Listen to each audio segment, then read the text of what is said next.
Hello friends, મારી ચેનલમાં તમારું સ્વાગત છે. જય ગણેશ, જય શ્રી કૃષ્ણ. આજે આપણે બનાવશું હેલ્ધી ખજૂર, જે ખાવાથી આપણા શરીરમાં હિમોગ્લોબિન ફટાફટ વધે છે. તો ચલો બનાવીએ હેલ્ધી ખજૂર રોલ. મેં અહીં 300 ગ્રામ જેટલો ખજૂર લીધેલો છે અને કાળો અને પોચો આવે તે ખજૂર છે. થળિયા મેં નીકાળી લીધેલા છે. તો ચલો બનાવ. હવે આપણે કાજુ અને બદામ કટ કરી લઈશું. કાજુ બદામ આપણે મોટા મોટા ટુકડા કરવાના રહેશે.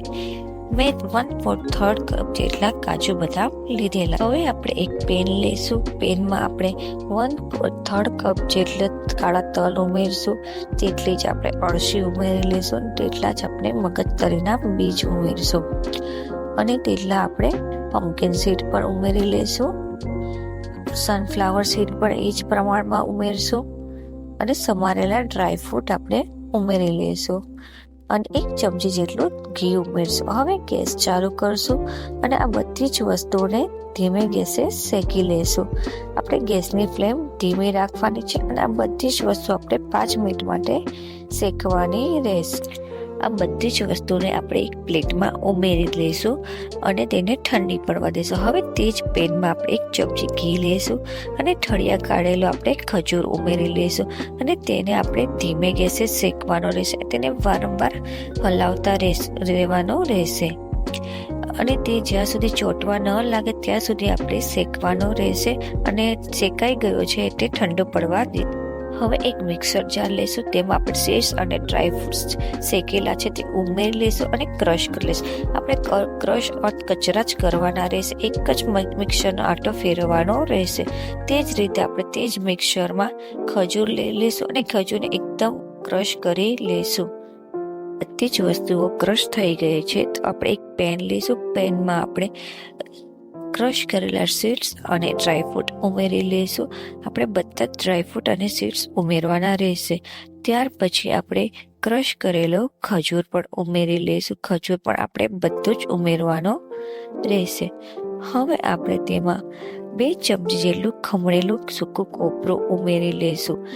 તમે 2 ચમચીથી વધારે પણ લઈ શકો છો અને અડધી ચમચી જેટલું ખસખસ ઉમેરી લઈશું. અને હવે બધી જ વસ્તુ ઉમેરી ગઈ છે એટલે આપણે ચમચાની મદદથી પહેલાં તો મિક્સ કરી લઈશું. થોડીક વાર આપણે ચમચાની મદદથી મિક્સ કરવાની રહેશે આ રીતે અને પછી હાથની મદદથી આપણે જે રોટલીનો ડો બાંધીએ છીએ તેવી જ રીતે આપણે ખજૂરનો ડો બાંધવાનો રહેશે.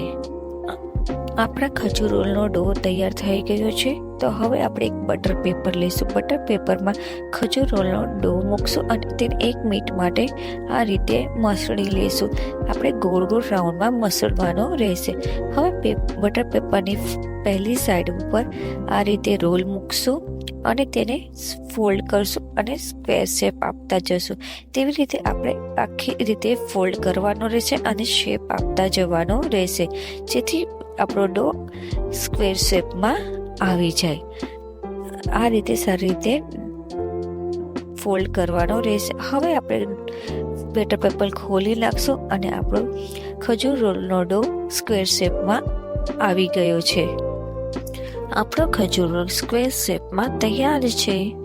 હવે આપણે એક પ્લેટ લઈશું. તેમાં આપણે ખમણેલા સૂકા કોપરાનું છીણ લઈ લઈશું અને તેમાં આપણે આખો ખજૂર રોલ આ રીતે રગદોળી દઈશું જેથી બધી જ સાઈડ સારી રીતે કોપરાનું છીણ લાગી જાય. હવે આપણે તેને ચપ્પુની મદદથી કટ કરી લઈશું. તમે તમારી રીતે કટ કરી શકો છો. જાડો પીસ રાખવો તો જાડી રાખી શકો ને પતલો પણ રાખવો તો પતલો પણ રાખી શકો છો. આપણા ખજૂર રોલના પીસ કટ થઈ ગયા છે. હવે હાથની મદદથી આ રીતે દબાવીને સરખો શેપ આપી દઈશું. ખજૂર રોલ તૈયાર થઈ ગયો છે જે ખાવામાં ખૂબ જ હેલ્ધી છે. જો તમને આ રેસીપી ગમી હોય તો તમે લાઈક, શેર અને સબસ્ક્રાઈબ કરજો. Thank you.